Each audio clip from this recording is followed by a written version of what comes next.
மானஸ் பக்கங்கள். Hi friends, இது மாலிகாவின் கேளுங்க கதை கேளுங்க.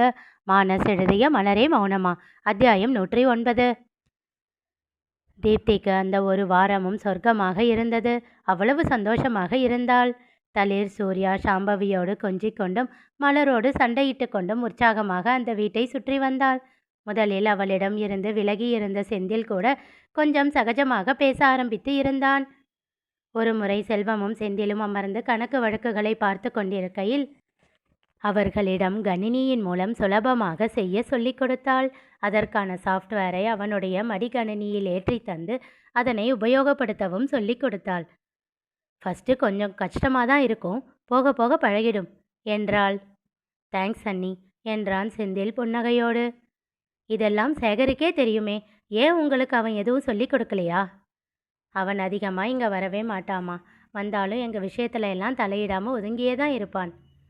ஏன் மாமா அப்படி? அவனுக்கு இங்கே பிடிக்காது, அவனுக்கு சிட்டி லைஃப் தான் ஆசை. இந்த ஊருக்கு என்ன மாமா, எவ்வளோ அழகாக இருக்குது, எனக்கு ரொம்ப பிடிச்சிருக்கு. அந்த ஜன சந்தடி சிட்டியை விட இது எந்த விதத்தில் குறைச்சலாக இருக்குது? செந்திலும் செல்வமும் ஒருவரை ஒருவர் பார்த்து சிரித்து கொண்டனர்.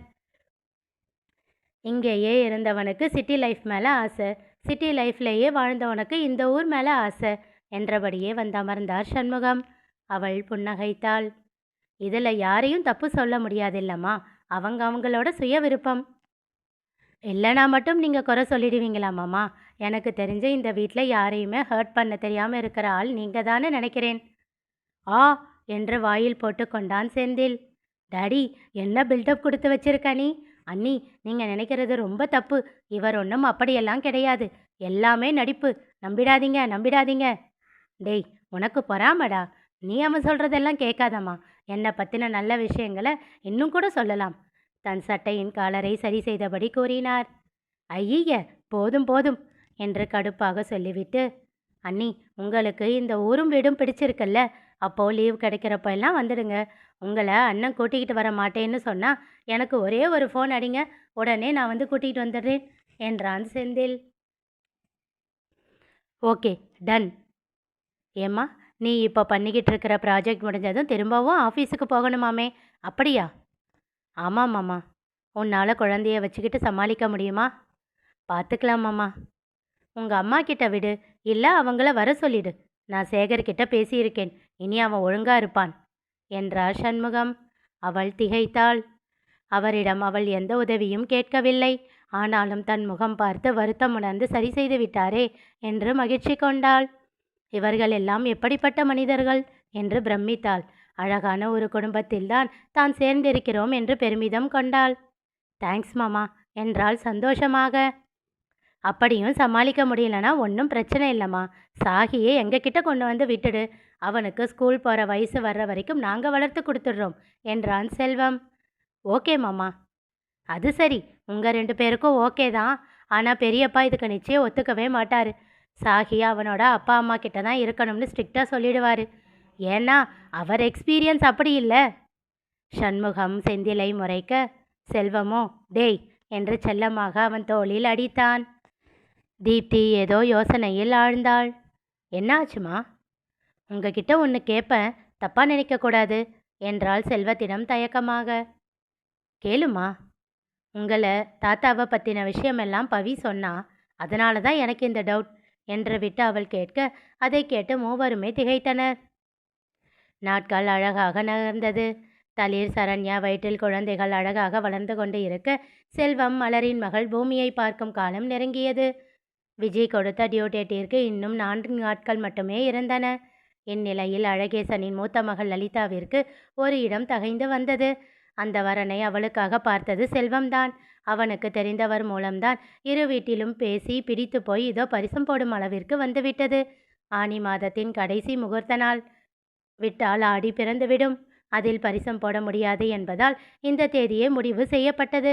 அழகேசனின் வீட்டில் ஏற்பாடு செய்யப்பட்டிருக்க எல்லோரும் அங்கே சிலர் கிளம்பினார்கள். மலரை அழைத்து செல்ல முடியாது. என்னதான் 3 மணி நேர விசேஷம்தான் என்றாலும் தனியாக விட்டுவிட்டும் செல்ல முடியாது. செல்வம் உடன் இருக்கலாமா என்று யோசிக்க மலர் வேண்டாம் என்று திட்டவட்டமாக சொல்லிவிட்டாள். சித்தப்பா பாவம் மாமா, நீ கூட இருந்தாதான் மாமா அவருக்கு தைரியம். அதுவும் நீ பார்த்து முடிச்சு வைக்கிற சம்பந்தம். 2 பக்கமும் பேச நீ இருந்தாகணும். நீ போ என்றாள். சண்முகம், அமுதா, செந்தில், தளிர், சாம்பவி, சூர்யா எல்லோரும் கண்டிப்பாக செல்ல வேண்டும். தங்கமணியும் சிவலிங்கமும் இருந்து கொள்வதாக சொல்ல, நீங்க 2 அத்தையுமே இருந்தாதான் சித்தப்பா சந்தோஷப்படும். வீட்டுக்கு மூத்தவனி, முன்ன இருந்து எல்லாம் செய்யணும் இல்ல, அதுதானே மரியாதை. அதனால நீயும் போ. சிந்தாமணி அக்காவை வர சொல்லு, அது இருக்கட்டும் துணைக்கு என்றாள் மலர். சிந்தாமணியை வர சொல்லி ஆயிற்று. ஆனாலும் கிளம்பும் நேரத்தில் சிவலிங்கம் தயங்கினார். வீட்டில் ஆம்பளைங்க யாரும் இல்லாம எப்படிப்பா? காசியை இங்கே தான் இருக்க சொல்லியிருக்கேன்ப்பா. இருக்கட்டுமே, வீட்டு ஆளுங்க யாரும் கூட இல்லாம எப்படி? நான் இங்கேயே இருக்கேன். நீ அம்மாவை மட்டும் கூட்டிகிட்டு போ. அழகேசன் புரிஞ்சுக்குவான். நான் பேசிக்கிறேன். நீங்கள் இங்கே இருந்தால் மட்டும் அவள் உங்கள் கூட பேசவா போறா? அம்மா சும்மா இருங்க. அதான் அப்பா சொல்கிறாருல்ல, அவர் சொல்கிறத கேளுங்க. இன்னொரு நாள் 2 பேரும் சேர்ந்து போய் மாமா அத்தை கிட்ட விசாரிச்சுட்டு லல்லியை ஆசீர்வாதம் பண்ணிட்டு வாங்க. சரிப்பா என்று விட்டு கிளம்பினார் தங்கமணி. ஏதோ புத்தகத்தை எடுத்து வைத்து முற்றத்தில் அமர்ந்து மலர் படித்து கொண்டிருக்க அவள் அருகில் சிறிய இடைவெளி விட்டு அமர்ந்தார் சிவலிங்கம். அவளோ அவரை கண்டுகொள்ளவே இல்லை. அவரோ மருமகளைத்தான் பார்த்து கொண்டே இருந்தார். ஒரு அரை மணி நேரம் கடந்த நிலையில் அவளுக்கு உள்ளுக்குள் ஏதோ மாற்றம் தெரிந்தது. வலி உயிர் போக ஆரம்பித்தது. அவள் முகமாற்றத்தை கண்டு கொண்டார் சிவலிங்கம். கண்ணு, வயிறு வலிக்குதாடா? அவருடைய பதட்டமான குரல் கேட்டு ஓடி வந்தார் சிந்தாமணி. என்னாச்சு மலரு? வலின்னு தான் நினைக்கிறேங்க்கா. சொல்லும்போதே வலி இன்னும் அதிகமாகிவிட துடித்து போனாள் அவள். பதட்டத்தோடு காசியை அழைத்து காரில் மலரை அமர வைத்தார்கள். சிந்தாமணியை முன்னே அமர வைத்துவிட்டு சிவலிங்கம் மலரின் அருகில் அமர்ந்து கொண்டார். அவளை அணைத்து தன்மேல் சாய்த்து கொள்ள வலி தாங்க முடியாமல் சிறு பிள்ளை போல அவர் சட்டையை இறுக்கி பிடித்து அவர் மார்பில் சாய்ந்து கொண்டாள். ஒன்றும் இல்லடா, ஒன்றும் இல்லை, இதோ போயிடலாம், பயப்படாத. தன்னோடு அணைத்து கொண்டு தேற்றினார். மருத்துவமனையில் அனுமதித்துவிட்டு செல்வத்திற்கும் தங்கமணிக்கும் அழைத்து விவரத்தை தெரிவித்தார். வெளியில் பதட்டத்தோடு காத்திருக்க முதலில் அங்கே வந்து சேர்ந்தனர் தங்கமணியும் அமுதாவும். நீ ஏமா வந்த என்றார் அமுதாவிடம். ஐயோ, என்னால் அங்கே எப்படி மாமா நிம்மதியாக இருக்க முடியும்? அன்னிக்கிட்ட சொல்லிட்டு வந்துட்டேன் என்றார். சிறிது நேரத்தில் பெண் குழந்தை பிறந்ததை பற்றி தாதி கூற தாயும் சேயும் நலம் என்று அறிந்த பிறகே நிம்மதியாக மூச்சு விட்டனர்.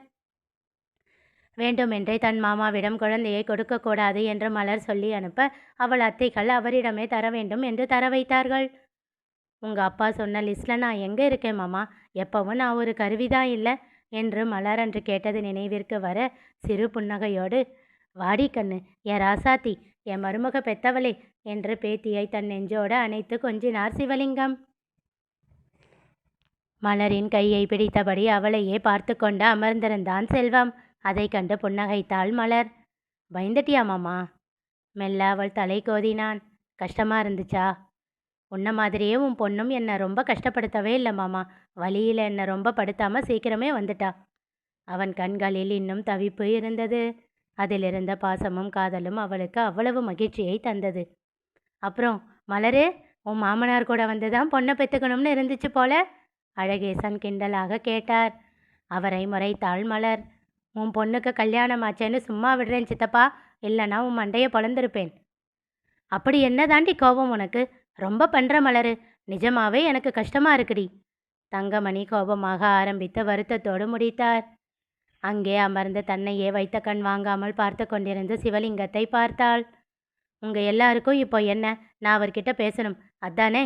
சரி, பேசுகிறேன். ஆனால் அதுக்கு என்னோட கேள்விக்கு அவர் உண்மையான பதில் சொல்லணும் என்றாள் அவரை பார்த்து கொண்டே. நீ கேளு, அவர் சொல்லுவார்.